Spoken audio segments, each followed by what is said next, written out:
everybody seems to agree that James Franklin is a great coach. But one of the reasons he got fired at Penn State is because he wasn't consistently beating the top 10 teams. Well, you know what? Urban Meyer won like 91% of his games. And Ryan Day has had the same statistic at Ohio State. Ohio State is a behemoth in college football and have been for a long time. And nobody's beaten them consistently except for Jim Harbaugh and the residue of the Harbaugh program at Michigan. Otherwise, they don't get beat. Even to this point, at least, Curt Cignetti has not beaten Ohio State. Oregon is in the league now, and he has gone up and beaten Oregon. But Oregon is an absolute power. It's not a disgrace to lose to Ohio State and lose to Oregon now and then. Those are really great programs. Would you like to beat them on a regular basis? Yes. Would you like to win a national championship? Yes. Here's the thing. James Franklin last year was 4 quarters away from getting to the national championship game, and he still got whacked this year. Let's see how much better they do than that.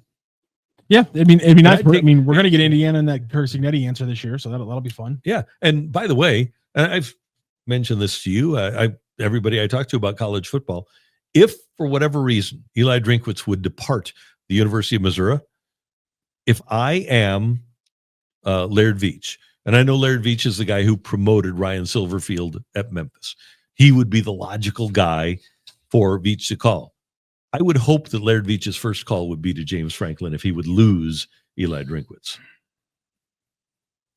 Because he's a great coach. He got Vanderbilt to a couple of 9-win seasons before that was pre-transfer portal and pre-NIL.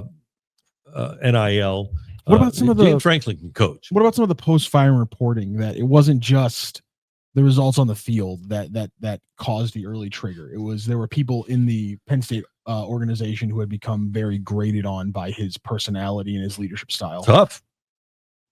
You know, we just saw this thing with Hamilton. We saw what happened with Schilt, though. I mean, yeah, but is there going to be a long-term, like, are you risking the long-term plan by hiring a guy who just found out that 10 years in, he was starting to grade on people? 10 years in. I know it's 10 years in. People figured it out. Yeah.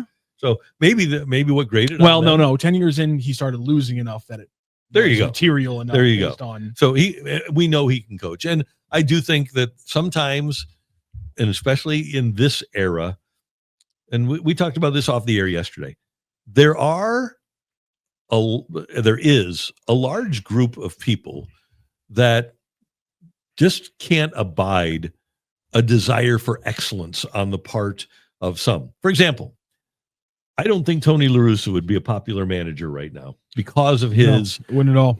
Yep, his insistence on excellence and doing things the right way. There's no way Vince Lombardi could coach now.